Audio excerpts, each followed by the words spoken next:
이 문화심리학에서는 주로 이 동양과 서양에 있어서의 그런 인식의 차이, 세계관의 차이에 많이 초점을 두고 있어요. 상대적으로 그 중동이라든가 아프리카라든가 또는 그 남미라든가 거기도 다른 문화권을 형성했지만 그러한 문화권과의 어떤 비교는 그렇게 많지 않고 주로 이제 동양과 서양. 동양 중에서도 이제 한중일, 이러한 동북아시아의 한중일의 문화권과 어찌 보면 유교 문화권과 그리고 또 서양의 그러한 문화권을 비교하는 연구가 많다.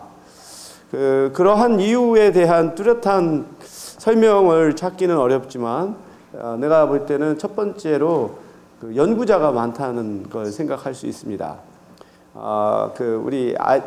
이러한 그 한국이나 일본이나의 학자들이 미국에 유학을 해서 그 미국의 심리학자 밑에서 공부를 하면서 그러한 그 지도교수와 공동 연구를 하는 그러한 경우에서 사실 문화심리학적 연구가 많이 나왔어요. 이제 우리가 보면 또 기타야마라고 하는 일본 학자도 결국 스탠포드 대학교에서 이제 학위를 하면서 결국은 지도교수하고 하면서 동양과 서양에 있어서의 차이가 두드러지고 그런 면에서 어떤 학문의 발전에 있어서 가장 중요한 건 그 연구자의 풀이입니다. 연구자의 풀이 얼마만큼 있느냐에 따라 이런 것이 발달될 수 있는 그러한 측면이 우선 직접적인 원인이 아니겠나 싶어요. 그러니까 미국의 심리학을 공부하고 다시 일본이나 한국이나 중국에 와서 그것을 이제 이렇게 비교하고 확장하는 과정에서 바로 동양과 서양의 문화 심리를 연구하는 것이 늘게 된 하나의 직접적인 원인, 일종의 서플라이 사이드 설명이죠. 공급의 측면. 그리고 두 번째로 생각해 볼 수 있는 것은 어떤 유교 문화라고 하는 것이 나름대로의 어떤 그 통일성, 나름대로의 어떤 동질성을 갖고 있다라고 하는 거죠. 이게 한국이나 일본이나 중국이나 더 나아가서 그 싱가포르 또는 홍콩 이런 나라에서 또는 베트남까지 어떠한 비록 국가마다 어떤 역사가 다르고 정치 경제적인 여건이 다르더라도 유교라고 하는 것이 오랜 기간 동안 그 사회의 어떠한 그 사람들의 가치나 행동에 있어서의 규범으로 자리 잡은 그러한 문화권에서의 어떤 동질성 이런 부분들이 하나의 개별 국가가 아니라 하나의 문화권과 문화권을 비교하는데 상당히 이상적인 조건이 되지 않았나 생각을 해요.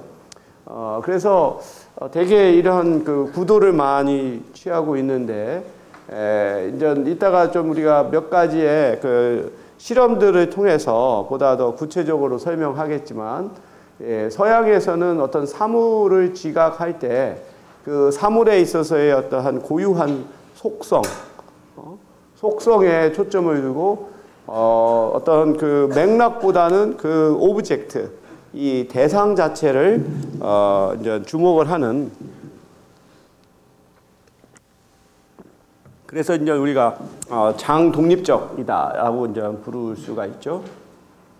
그러면서 이제 사람들의 사고가 추상적이고 논리적이고 어떤 모순을 배척하는 두 가지가 동시에 존재할 수가 없어서 이것은 이제 수학이나 논리학으로 또 발전을 하게 되죠.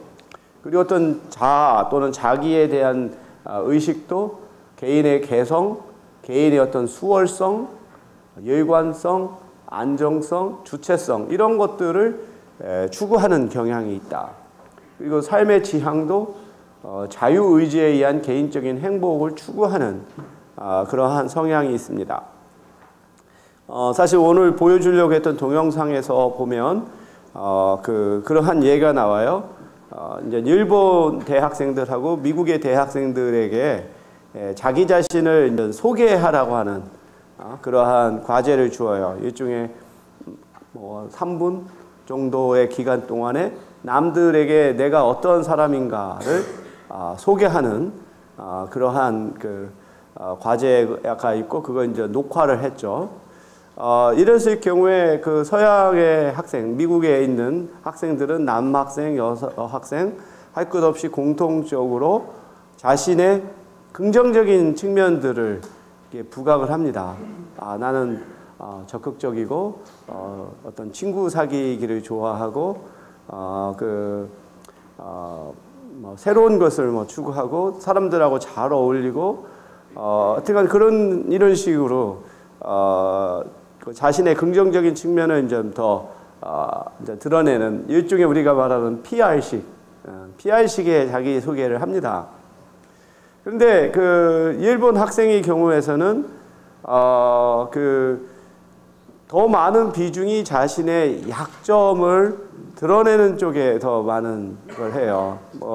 한번 여러분이 비디오 보면 알겠지만 한 여학생은 나는 좀 게으르고 부지런하지 못하고 좀 남들 앞에서 이렇게 잘 나서지 못하고 등등 그러한 얘기들을 합니다. 그래서 더 열심히 하겠다 라고 하는 식으로 자기의 소개를 마칩니다. 그러니까 이제 특히 일본의 경우는 아마 더 그렇다고도 볼 수 있죠. 어떤 겸양지덕, 자기 자신을 낮추는 문화가 상당히 발달했기 때문에. 그렇지만 그러한 약점을 드러내는 것이 자기 비하라기보다 나는 그러한 약점을 알고 있기 때문에 그것을 더 노력을 통해서 극복하겠다라고 하는 쪽에 더 초점이 주어져 있는 거죠. 이제 이러한 부분들에서 이제 자기에 대한 의식이 좀 상당히 차이가 있다라고 하는 것을 우리가 알 수가 있죠. 그에 비교해서 우리 동아시아의 문화는 사물을 하나의 전체 맥락 속에서 이해를 하고 그래서 이제 장의존적인 특성을 띠고 있다. 그리고 사고가 구체적이고 실용적인 쪽에 더 측면을 갖고 있다. 대표적으로 노자에서 그런 얘기가 나오잖아요. 농부가 밭을 가는데 더 생산성을 높일 수 있는 농기구를 개발을 했어요. 그것을 이제 노자한테 자랑스럽게 얘기하니까 그래서 그게 무슨 소용이 있냐 이렇게 말을 한 것이 있죠. 그러니까 그와 같은 어떠한 것이 어떤 특별하게 그 삶을 바꾸기 어렵다라고 이렇게 얘기를 하는 이러한 상황에서 어떠한 새로운 것을 개발을 하고 또 개발하는 것 그 자체가 어떠한 개발 순수한 그 자체의 어떤 목적이 있을 때 이것이 사실은 계속해서 확장할 가능성이 있는데 이제 유교 사상에서는 이제 그런 사고의 확장에 있어서 좀 한계가 있다라고 하는 설명이 있습니다. 그리고 지난번에 우리가 중국의 싱가포르의 학자에서도 얘기했던 것처럼 중국에서 말하는 역사라고 하는 히스토리라고 하는 것이 서양에서 말하는 그러한 역사, 역사란 무엇인가라고 하는 책에서 말할 때 역사는 일종의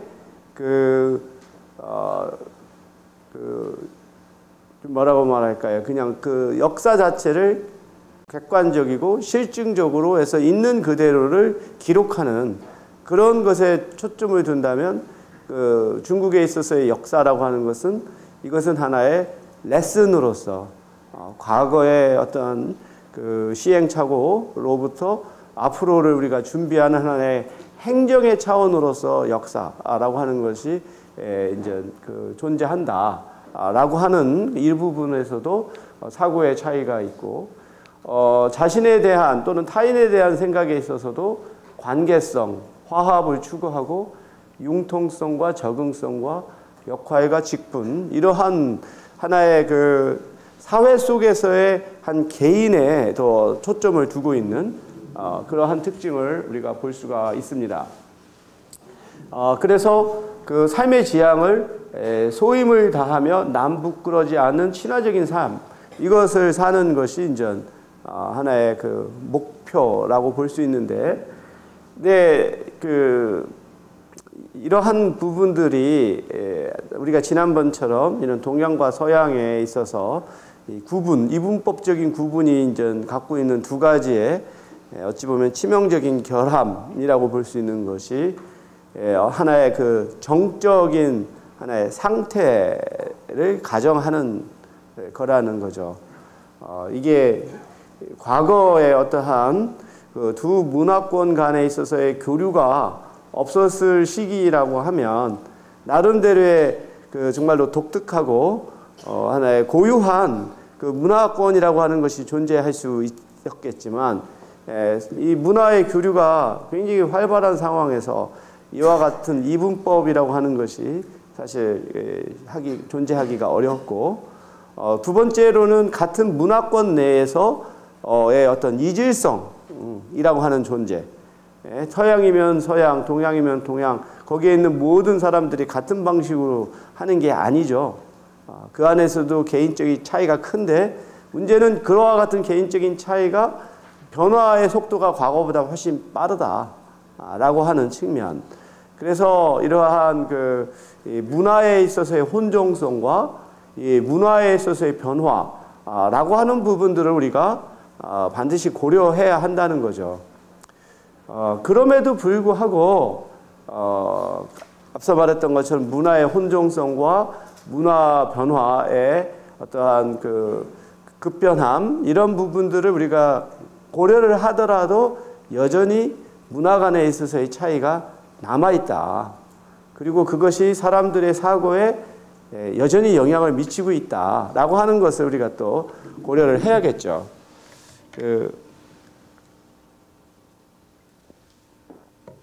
어찌 보면은 우리 한국과 같은 사회는 워낙 그 변화의 속도가 빠르고 압축적인 그런 성장을 했잖아요. 그래서 그걸 이제 우리 사회학자들은 비동시성의 동시성이라고 하는 말을 씁니다.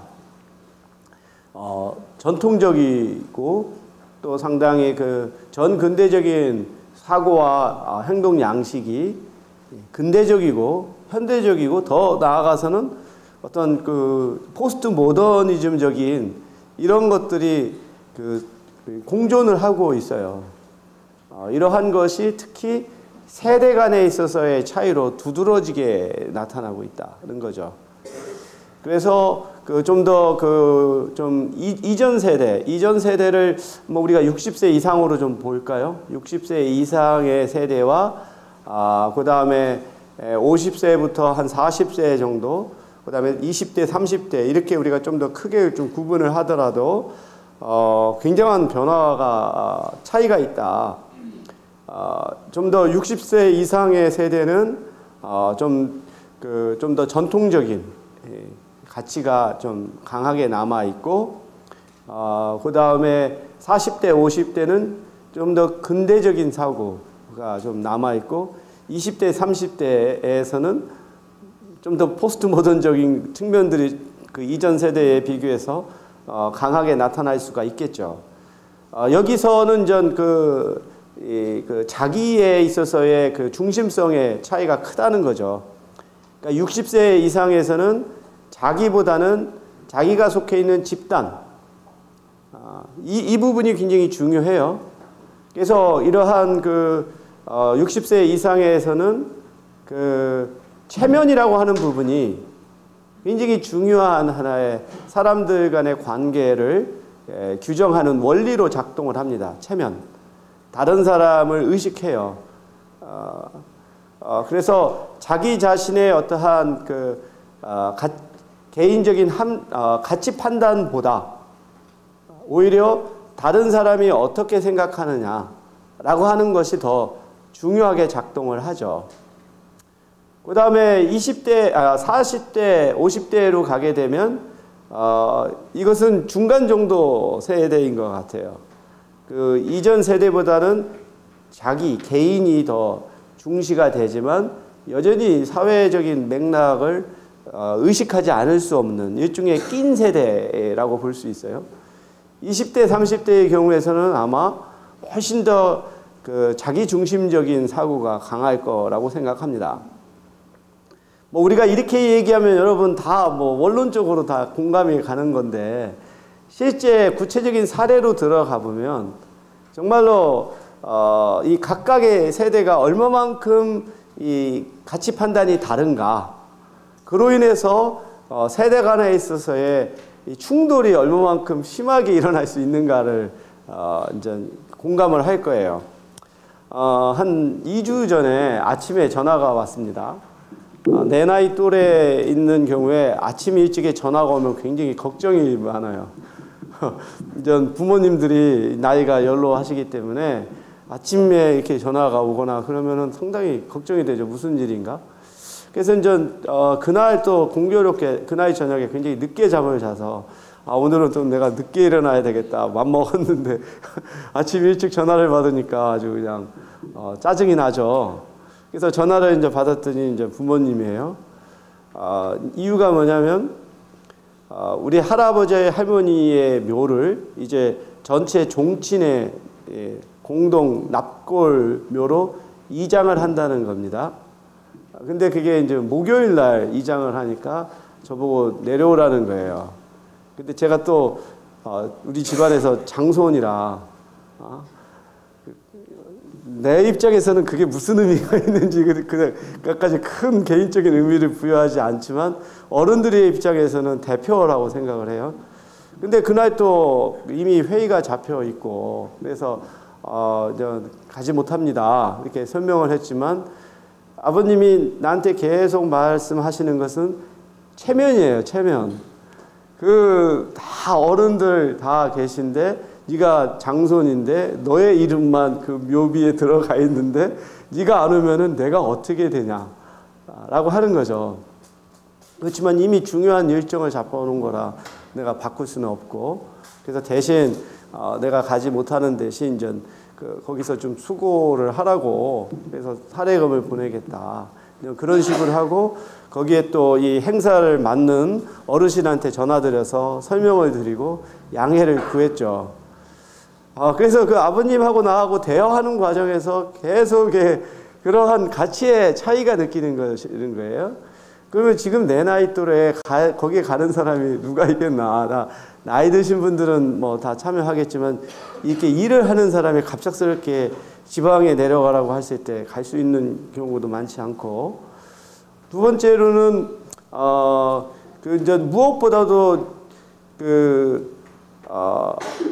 만약에 이게 부모님의 일이라고 한다면 그 자식된 도리로서 굉장히 그런 것에 대한 책임감을 느끼겠지만 부모님을 넘어서 할아버지 할머니까지 이렇게 갔을 때 나하고의 어떤 관계성이라고 하는 게 그렇게 강한가? 하나의 사회적인 역할은 크겠지만 개인적으로 어떠한 그 친분감, 친밀감 이런 것들이 형성되어 있지 않으면 사실 그렇게 개인적인 동기가 생기기는 어렵죠. 하나의 의무기 때문에 우리가 할 수는 있어도. 그러니까 오히려 나의 경우만 하더라도 어떤 친밀감이라든지 개인적인 동기라든지 이런 것들이 더 중요하게 판단이 되겠죠. 무슨 여건이 됐더라면은 뭐 가야 되겠지만 그렇지 못한 사건이었지만 그렇지만 전 그 일을 바라보시는 아버님의 시각은 개인적인 것보다는 아까 말한 거 체면이에요.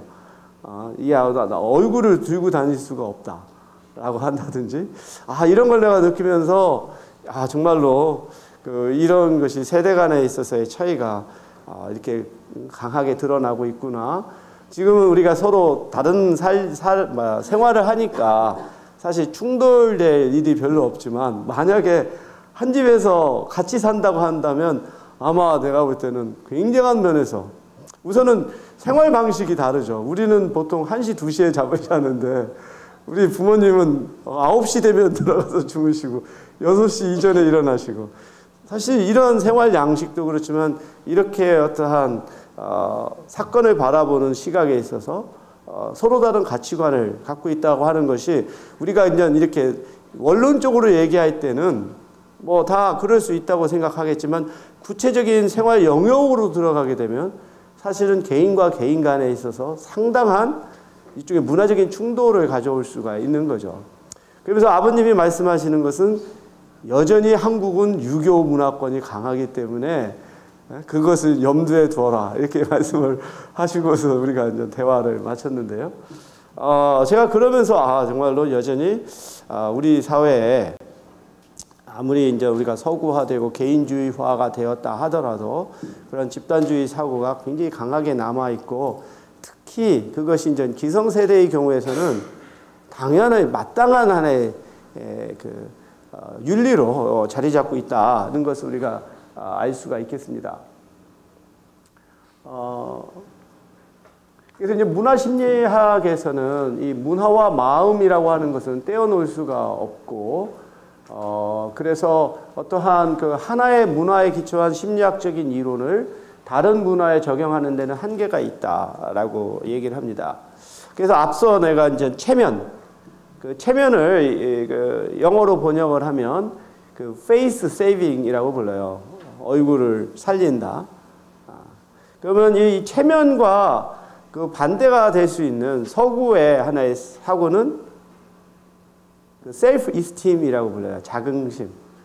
우리가 앞서서 여기서 봤다시피 그 개인에 있어서의 행복을 추구하고 자기 자신의 가치를 고양하는 것이 어떤 서구적인 그 개인관이죠. 그래서 그 자기 자신의 행복과 자기의 어떤 자긍심을 높이는 행동은 사람들이 적극적으로 주도적으로 하지만 그게 그렇지 않은 어떠한 사회적인 역할에 의해서 어쩔 수 없이 해야 되는 부분은 상대적으로 약한 이러한 것이 형성이 되죠. 그래서 이 체면과 자긍심이라고 하는 것이 이 개인의 행동을 어떤 유발하는 하나의 동기로서 작동을 하게 되고, 그렇게 되면 어떠한 또 차이가 나타나냐면, 결과로서 차이가 나타나냐면, 체면은 의례라고 하는 거, 의례 또는 형식, 이 부분을 이제 강조하게 돼요. 그러니까 어떠한 것의 실질적인 내용, 내실 이런 거보다 겉으로 어떻게 드러나느냐에 더 사람들은 초점을 두게 되죠. 그러니까 의례와 형식이 발달하게 되고, 그래서 우리 조선시대 때 이후에 관습을 보면 굉장히 의례가 많죠. 의례적인 것들. 그리고 형식적인 것들. 지금은 상당히 간소화되었다라고도 하고, 또 기독교의 영향을 받은 가정에서는 추도식 같은 방식을 통해서 어떤 제사 같은 걸 단순화하는 경우도 있지만, 반면 자긍심을 중심으로 하는 문화권에서는 어떤 실용성이라고 하는 쪽에 더 초점을 두게 되어요. 그래서 이러한 것이 정말로 두 그룹 간에 있어서의 굉장히 확연한 차이로 나타납니다. 예를 들어서 서구권에서 어떠한 회의를 하게 되면 상당 부분 이게 비공개 회의가 많아요. 그러니까 일종의 워크숍이 많습니다. 그래서 거기에 실제로 참여하고 실제로 관심 있는 사람들만 와서 이렇게 회의가 진행이 돼요. 근데 우리나라에서는 어떤 회의를 하면 굉장히 청중동원이라고 하는 부분을 신경을 쓰게 돼요. 또 앞에 개회식에서 개회사, 축사, 환영사가 있어요. 그러면 외부 인사들을 초청을 하니까 사람이 없으면 민망하거든요. 그러니까 어쩔 수 없이 사람을 동원을 하게 되고요. 그러다 보면은 좀 상당히 굉장히 독특한 한국만의 문화가 발달합니다. 우리나라에서 어떤 일종의 드러내기 위한 행사를 제일 많이 하는 장소가 프레스 센터예요. 어떤 실질적인 내용보다 외부에 어떤 것을 알리고 성과를 알리고 하는 성격의 그 어떤 회의가 제일 많은 곳이 프레스 센터인데 그 서울신문 그 광화문에 있는 자리죠. 거기에 가보면 그 이 객석의 한 중간 뒷부분부터는 노인들이 많아요. 노인들이 딱 옷 차려입고 가만히 듣고 있어요. 그리고 이제 끝나면 식사 때 가서 표 받아가지고 식사를 하고 가는 경우가 많습니다. 그분들은 프로페셔널 오디언스예요. 그래서 항상 그 행사가 항상 있으니까 거기 가서 가만히 앉아서 자리를 채워줘요. 그러면 이걸 주관한 조직 그 측에서는 그 사람들이 고마워요. 자리를 채워주니까. 그리고 이 사람들이 나름대로의 그 숙달이 된 청중들이라 딴짓 별로 안 해요. 그래서 계속해서 그냥 자리를 지켜주고 그와 같은 그 공생관계가 이루어지고 있는 특이한 현상도 볼 수가 있는데 바로 이제 아까 말한 것처럼 체면과 의례와 형식을 강조하게 되다 보면 그와 같은 형태의 하나의 그 경우도 이제 나타나게 되는 거죠.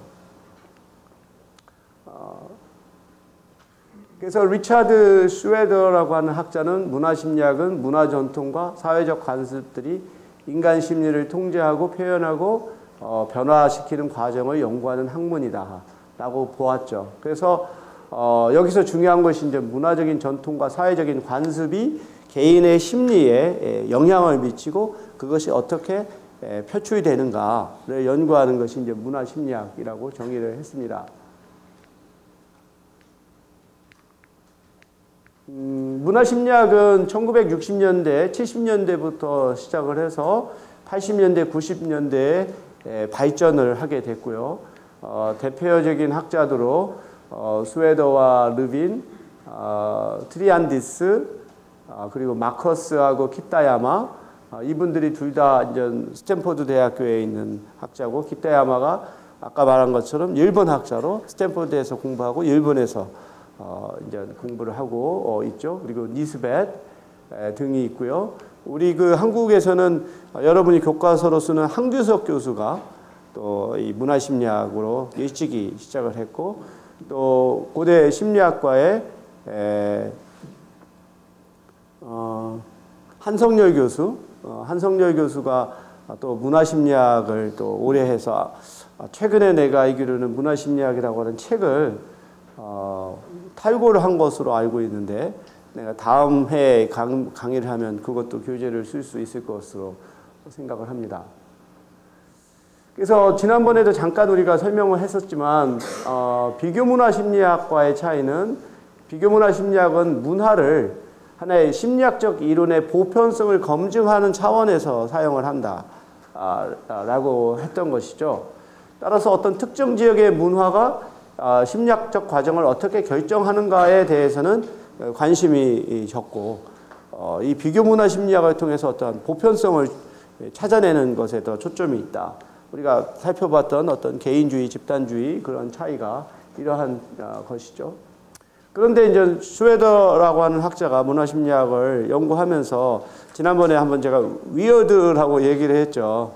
그래서 미국에서 발달한 사회심리학이라고 하는 것은 Western, Educated, Industrialized, Rich and Democratic, 이와 같은 아주 특별한 인구 집단에 초점을 둔 것이기 때문에 이것을 이제 다른 집단 문화에 적용하는데 한계가 있다라고 하는 것이죠. 따라서 문화심리학에서는 이 서구에서의 인간 행위뿐만 아니라 다른 지역에서의 인간 행위를 예측하고 기술하고 설명할 수 있는 심리학적인 이론과 그러한 이론에 기초한 하나의 뭐라고 말할까요? 그 기술? 이런 것들을 함께 개발하는 것이 문화심리학의 목표라고 볼 수 있습니다. 그래서 문화심리학은 상당히 나는 이론적인 측면만이 아니라 실용적인 면에서도 그 가치가 매우 크다고 생각을 해요. 나는 종종 우리 인간의 그 마음을 이 토양에 비유를 하거든요. 그래서 우리가 이 식물이라고 하는 것도 각각의 토양에서 잘 자랄 수가 있는 게 있고 자랄 수 없는 것들이 있어요. 예를 들어서 토양이 어떤 물기를 많이 이렇게 머물고 있는 그런 토양에서는 잘 자라는 것도 있지만 오히려 뿌리가 썩는 것들이 있고, 경우에 따라서는 모래처럼 물이 잘 빠지는 데서 또 잘 자라는 토양이 식물들이 있거든요. 인간의 마음도 그런 거라는 거죠. 이게 한 개인이 아니라 어느 한 문화라고 하는 것도 일종의 토양과 같다. 그래서 오랜 기간 동안 특정한 방식으로 형성된 문화는 거기에서 잘 작동할 수 있는 일종의 제도가 있어요. 근데 다른 문화권에서 작동하는 것으로 알려져서 이것을 이제 다른 문화권에 적용하면 그것이 또 효과를 낼 것이라고 생각을 많이 해서 주로 서구의 그러한 문화나 제도를 우리 한국이나 동양에 많이 적용을 하죠. 근데 그것이 토양이 다르기 때문에 작동을 하지 않는 그러한 경우를 우리가 비일비재해 보게 돼요. 대표적인 것이 일종의 성과급입니다. 성과급. 서양에서는 보면 개인의 어떠한 연봉이라고 하는 것이 그 사람의 성과에 의해서 결정이 되고, 따라서 구성원 간에 있어서의 어떠한 연봉에 있어서의 차이라고 하는 것은 자연스럽게 받아들이는 그러한 특징이 있고, 만약에 이것을 동일하게 준다고 생각하면 상당히 이것은 unfair하다고 생각할 거예요. 그렇죠? 심지어 대학교에서도요, 교수들의 연봉의 차이가 학과마다 다 있어요. 그리고 학과장이 그걸 또 정하는 데가 있습니다. 그래서 학과장의 권한이 막강해요. 근데 우리 한국에서는 그게 안 되고 있잖아요. 그래서 나는 매번 총장 선거 때마다 총장 후보들한테 강조하는 게 대학교의 발전은 학과 발전에 달려있다. 근데 학과 발전은 학과장의 리더십에 달려있다. 그 얘기를 많이 하거든요. 그래서 학과장이 최소한 4년간 학과를 책임있고 권한을 가지고 운영을 해야 되는데 우리 한국 사회는 그걸 수행하기 어려운 것 같아요. 저는 그게 안 이루어지면 학과 발전이나 대학교 발전은 요원하다고 생각하거든요. 왜냐하면 학과는 가장 실질적으로 집단적인 성과를 낼 수 있는 단위예요. 개인 교수들의 역할도 매우 중요하지만 이 학과가 나름대로의 성과를 잘 내는 학과들이 많은 대학교가 훌륭한 대학이거든요. 대학 전체는 너무 범위가 커서 이렇게 사실 실질적인 성과를 내기가 쉽지는 않아요. 그게 좀 이루어져야 될 텐데, 어찌됐든 학과장이 특히 신임 교수들의 재임용 같은 데 있어서도 상당히 권한을 갖습니다. 지금 내가 학과장을 맡고 있는데 우리는 그런 권한을 주지 않거든요. 근데 저는 나름대로 그걸 실행을 하려고 하고 있어요. 그것도 어찌 보면 리더십이라고 하는 것도 각본이기지만 각본을 어떻게 실행하느냐에 따라 또 달라질 수도 있는 거니까. 그런데 우리 한국에서는 회사는 좀 달라질 수 있지만 대학교에서는 성과급이라고 하는 게 없죠. 중앙대학교 같은 데서 그걸 이제 도입을 하려고 하죠. 기업적인 마인드를 가지고. 그런데 한국에서 대부분의 성과제는 형식적인 성과제예요. 내가 알기로는 돌아가면서 이렇게 상위 10%를 사람들이 서로 돌아가면서 해서 결과적으로는 균등분배로 이루어지더라고요. 왜냐하면은 성과급이라고 하는 것은 기본적으로 개인적인 굉장히 자기중심적인 개인주의적인 사고에 기초한 제도죠. 그런데 집단 전체의 어떠한 조화, 를 강조하는 문화권에서는 이게 작동을 하기가 어려워요. 그렇게 되면 어떠한 현상이 나타나냐면은 일종의 변종이 나타나요. 변종. 형식적으로는 성과급인데 실질적으로는 그 이전 것과 아무런 차이가 없는 일종의 그 프리텐딩, 신용이죠. 하는 것처럼. 그렇기 때문에 우리가 어떠한 제도를 받아들일 때 그거 자체가 아무리 뭐 다른 곳에서 그 성공을 거뒀다 하더라도 그것을 적용하려는 곳에 있어서의 그런 문화, 좀 더 구체적으로 말해서 사람들의 그 의식, 그 다음에 사람들 간의 관계 양식, 이런 부분들을 사실 고려하지 않으면 그것은 무용지물이 될 수 있다라고 하는 거죠. 이 부분이 우리가 이 문화의 중요성과 개인에 있어서의 차이를 우리가 함께 고려할 수 있는 그러한 그 그림입니다.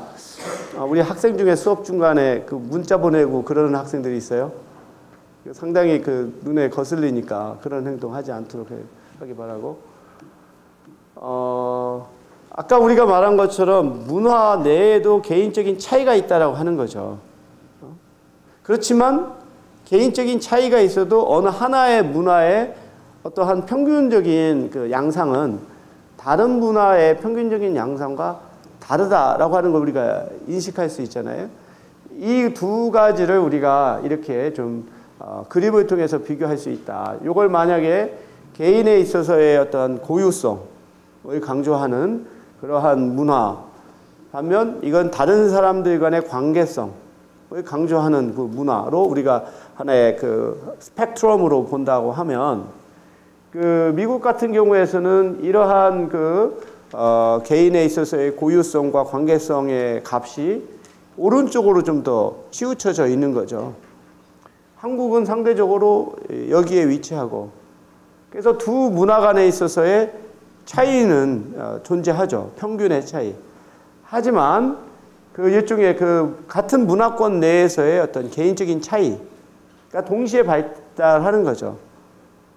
보면 우리가 이러한 그 평균으로부터 벗어난 정도를 분산 또는 분산의 제곱근을 취한 게 표준 편차잖아요.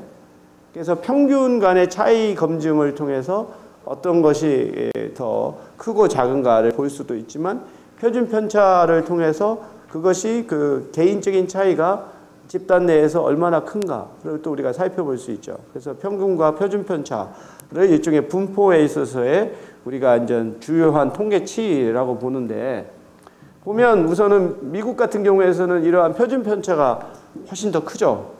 반면 한국의 경우에서는 표준 편차가 그렇게 크지 않은 이런 것을 볼 수가 있고요.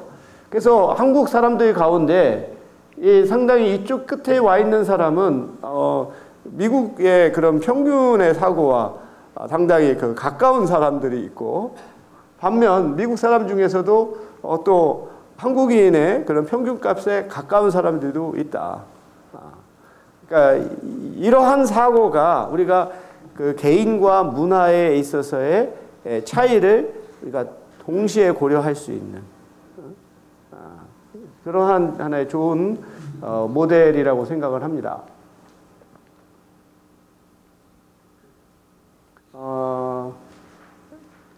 그 마커스하고 기타야마가 했던 그 실험 중에 보면 일종의 카툰 같은 게 있어요. 이제 컴퓨터 모니터 상에 이런 그림들이 이제 움직이는 것을 보고 동양 학생과 서양 학생들이 어떻게 이것을 인식하는지. 지금 현재 보면 이 배경에 물고기들이 이제 이동을 하고 있죠.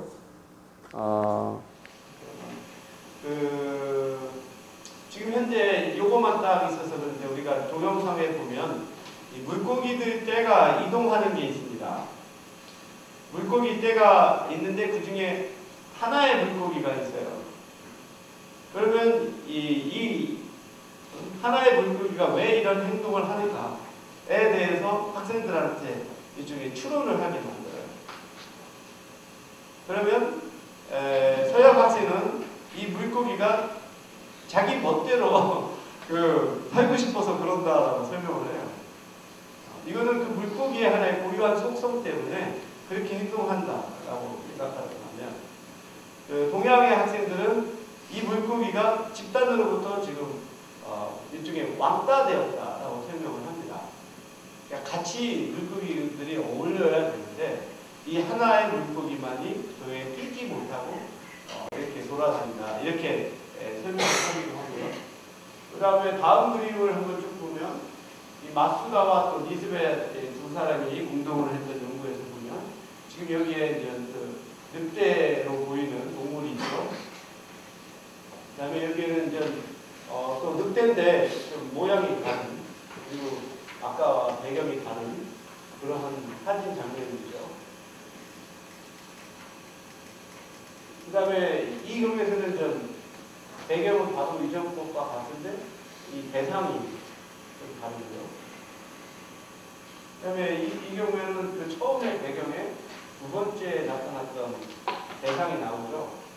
그래서 이러한 연속의 슬라이드를 보여주고서 이 두 학자가 그 일본 학생과 미국 학생들이 이 대상을 얼마만큼 정확하게 맞췄는가를 측정을 했어요. 이 배경이 달라지는데 또 달라지는 대상이 나왔을 텐데 각각의 대상을 얼마만큼 정확하게 인식했느냐를 보았더니 원래 있었던 배경에서는 그 일본 학생과 서양 학생에 있어서의 인식률에 있어서 차이가 별로 없는데 이 배경이 달라지게 되면 일본 학생의 경우에서는 인식률이 떨어지는 반면 그 미국 학생은 그다지 그렇게 인식률의 저하가 크지 않다. 이것은 이걸 통해서 이 두 학자가 드러내려고 했던 것이 동양인들이 장의존적이고 서양인들이 장독립적이다라고 합니다. 서양인들의 경우에서는 배경이 어떻든 간에 그 대상 자체에 초점을 두는 경향이 있는 반면 동양인들은 대상을 그 맥락과 같이 보기 때문에 맥락이 달라졌을 때 그 대상 자체를 인식하는데 어려움이 있다라고 하는 것을 입증하는 실험으로 제시를 했습니다.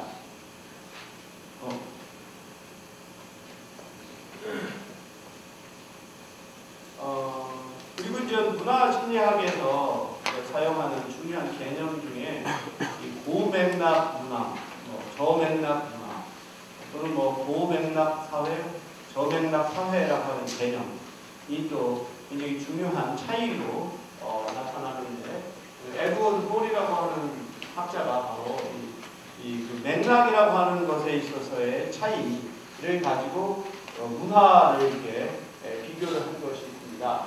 그래서 고맥락 사회는 구성원들이 오랜 기간 긴밀한 관계를 맺어서 그 오랜 상호작용의 결과로 사람들이 무엇을 할 것인가, 무엇을 생각할 것인가를 서로 알고 있기 때문에 굳이 문화적 행위의 많은 측면들을 분명하게 설명하지 않는 사회를 이제 고맥락 사회라고 불러요.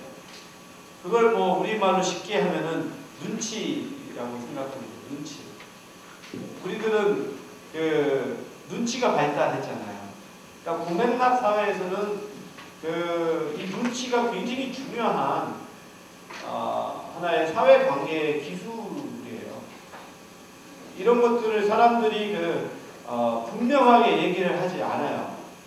한편으로는 그것을 굳이 말로 하지 않아도 그거는 당연히 아는 거라고 생각하거나 또는 좀 껄끄러운 거, 좀 낯뜨거운 거, 좀 이런 것들이 있잖아요. 그런 걸 물어보기도 뭐하고 미리 말을 해주기도 뭐하고 이런 것들은 사람들이 눈치껏 알아서 자신의 처신에 맞게 행동하는 것. 여기서도 내가 처신이라고 하는 말을 썼죠. 이게 눈치라고 하는 것은 처신과 매우 밀접한 관계를 가져요.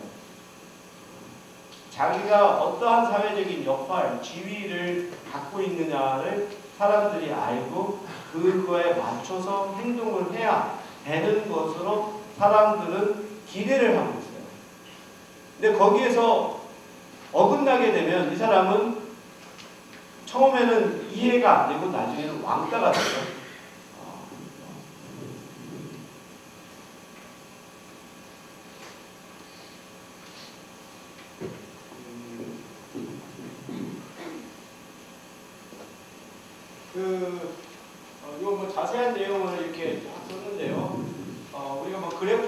보면 이 조명락 사회는 이 네트워크 관계가 매우 아주 치밀하죠.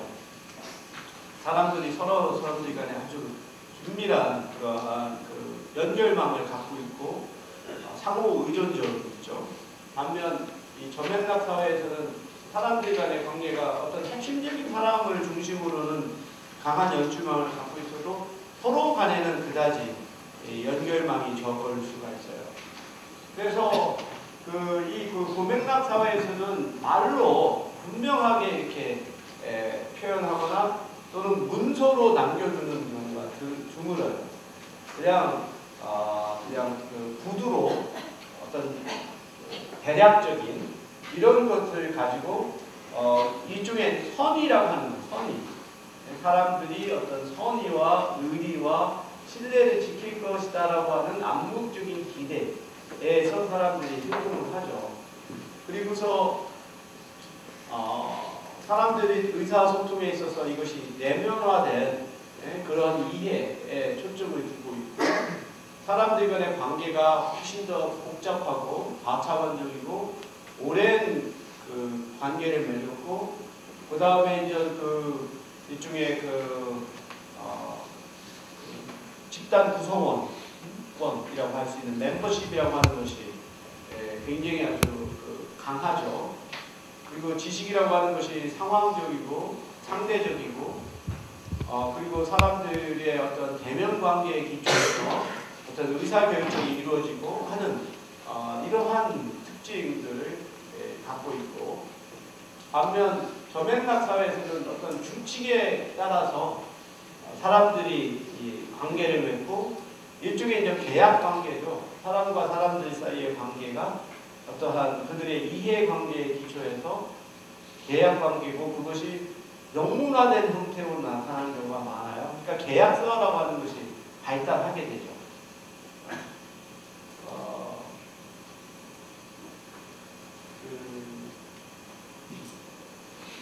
그리고 이제 사람들의 관계가 이제 어떤 보다 더 과제 중심적인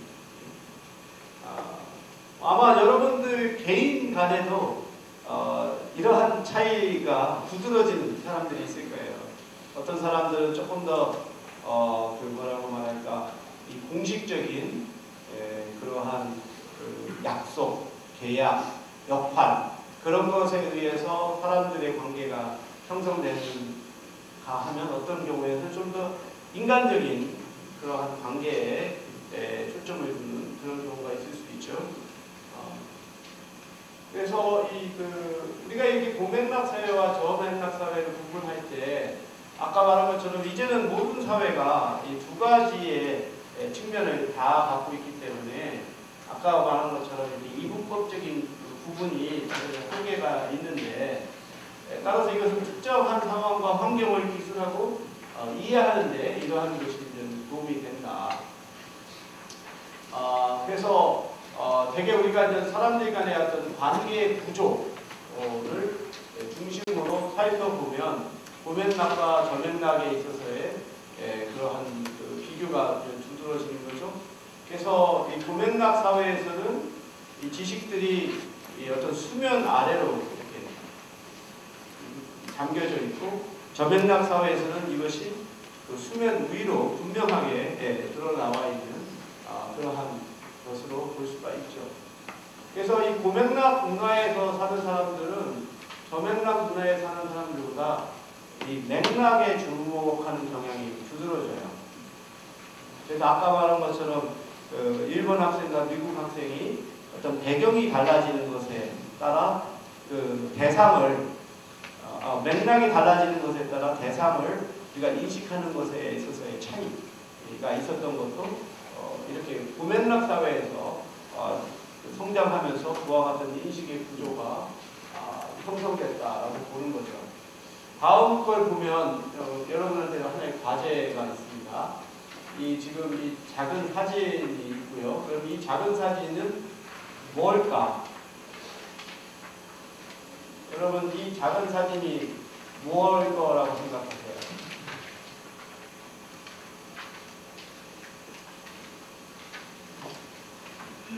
어떤 것 같아요?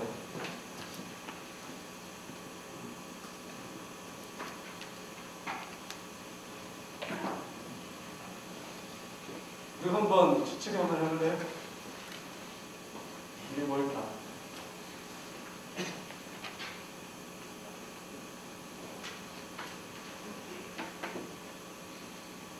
누가 한번 손을 한번 들고 한번 대답해보세요. 응. 사각형인데 응. 가운데가 응. 이공간이 응. 어떤 거일 것 같아요? 예? 어떤 것일 것 같아요? 사각형. 이게 의자의 한 부분이거든요. 그러니까 과제가 이런 거예요. 이걸 보고 이게 뭔가. 다음 거는 이건 좀 더 난이도가 높아 보여요. 이건 굉장히 좀 어렵죠? 이게 이제 섭의 일부분들을 이렇게 쪼개서 했던 것이고, 이거는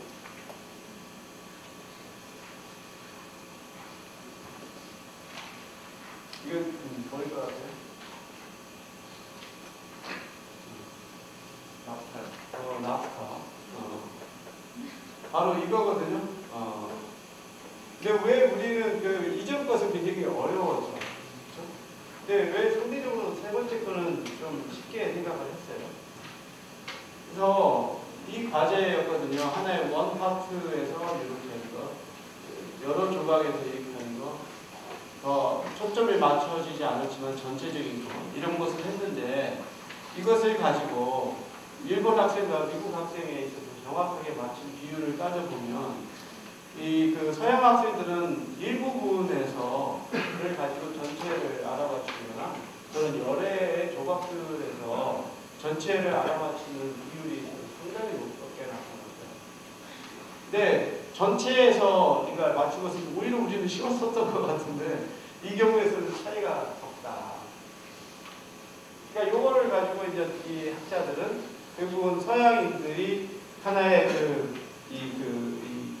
오브젝트 중심적인, 대상 중심적인 것을 가지고 이렇게 하는 반면, 우리 일본의 학생의 경우에서는 전체의 일부로서 사물을 보는 것이 이제 두드러지는 거다라고 이렇게 얘기를 하고 있습니다.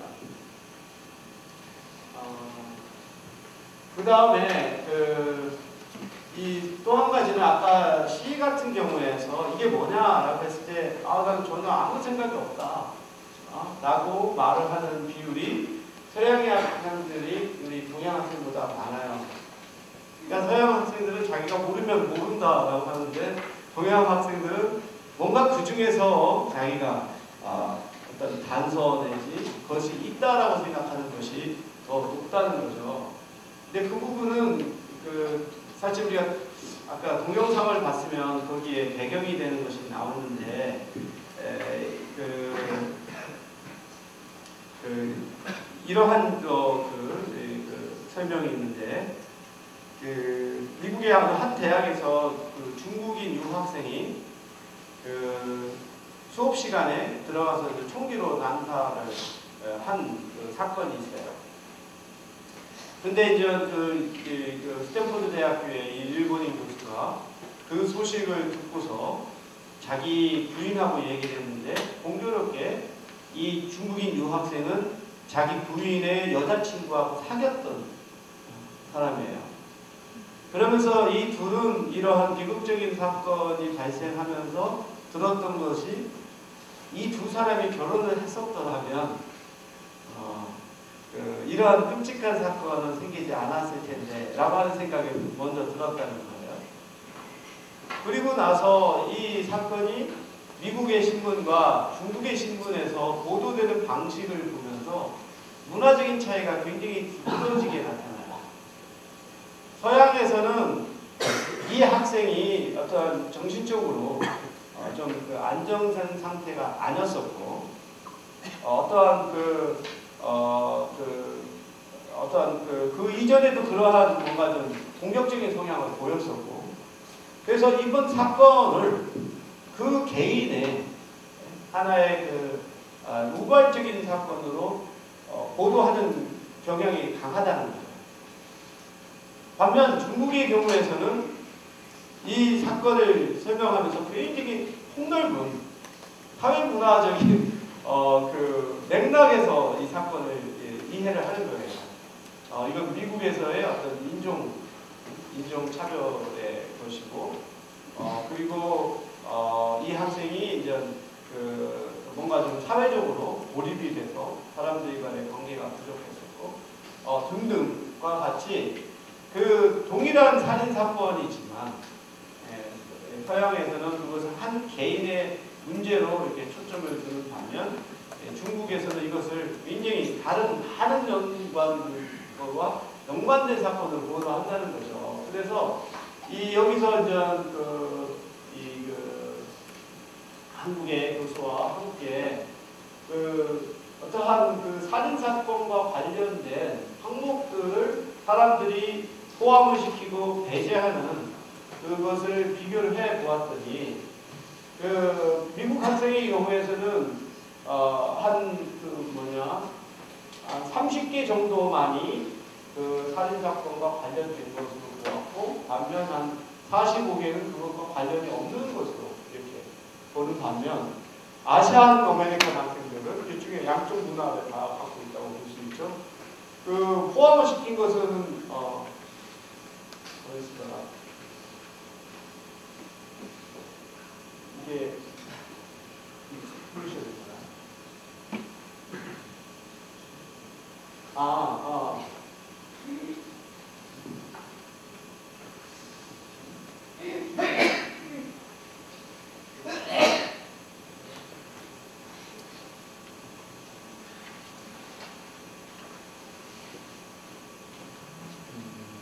이게 좀 잘못된 건가?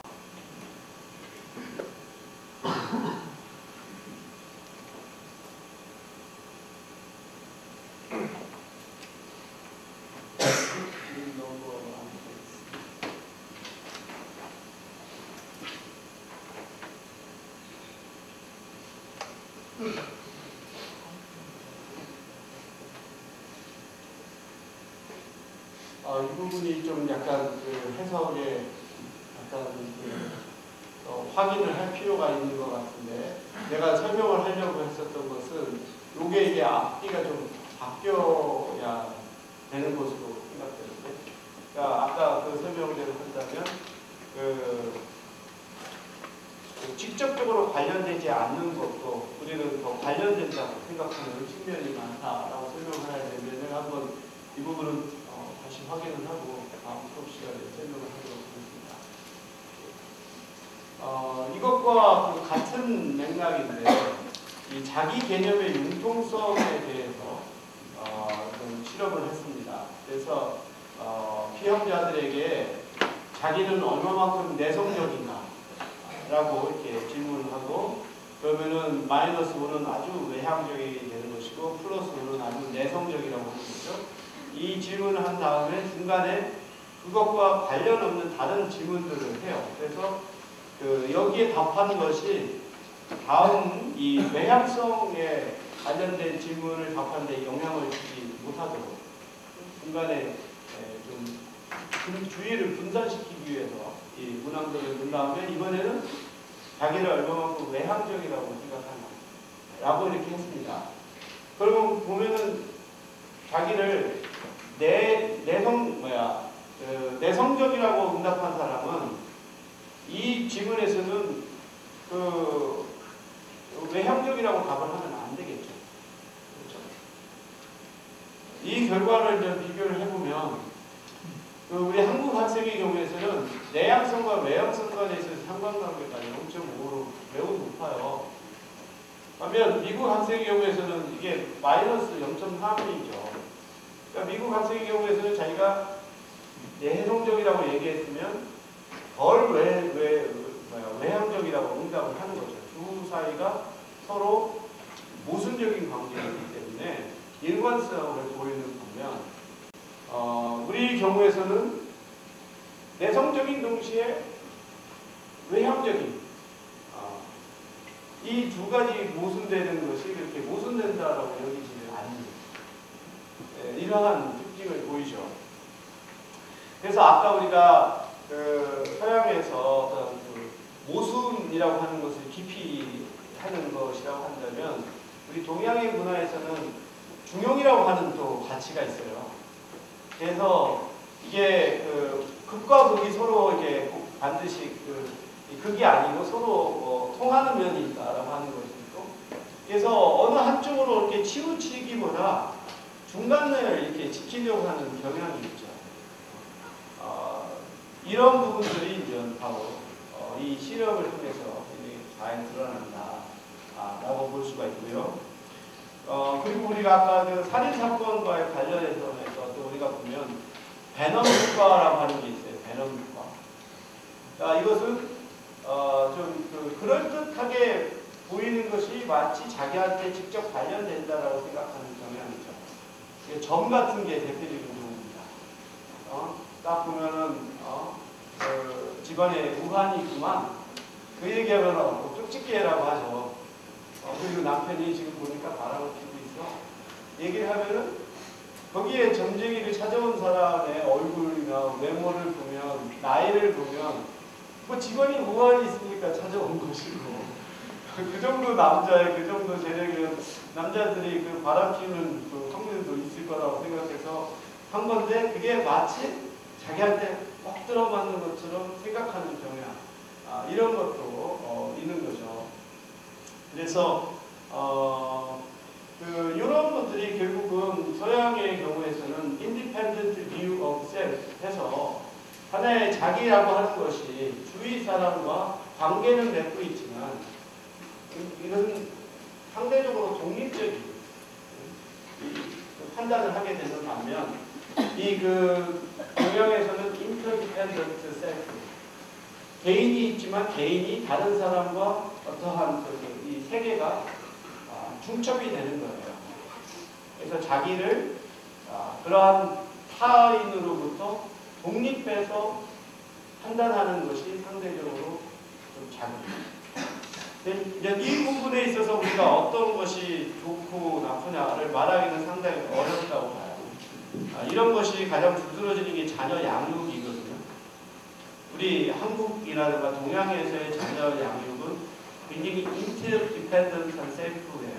그러니까 어린아이를 부모가 계속해서 돌보고 정서적인 유대 관계를 맺는 게 서양에 비해서 굉장히 오래가요. 길고. 심지어 결혼해서까지도 부모들이 자녀에 개입하고 돕고 그러죠.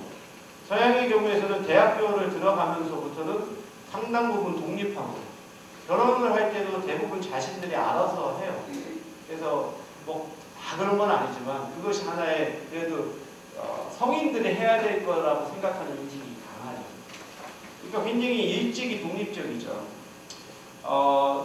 저는 어떤 면에서는 우리가 너무 자식이 부모한테 계속해서 이렇게 의존하는 것이 문제가 되기도 하지만, 또 어떤 면에서는 그만큼 또 부모에 대해서 자녀가 굉장히 오랜 기간 동안 어떠한 책임을 다하고 관계성을 맺는 면에서는 또 장점이 있어요.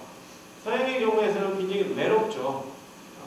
젊었을 때는 자기가 혼자 독립적인 생활을 할 수 있어도 나이가 들었을 때는 상당히 외롭고 좀 고립적인 그러한 또 삶이 될 수가 있고, 반면 우리 경우에서는 이 상호 의존성이 굉장히 길지만 그것이 또 나중에 가서는 또 서로에 대한 책임, 돌봄 이런 것들이 또 지속될 수도 있는, 그렇기 때문에 정말로 어떤 것이 더 좋고 나쁘고를 판단하기가 상당히 어려운 또 측면이 있다. 그것을 우리가 생각할 수 있겠습니다. 오늘 수업 이것으로 마치겠어요.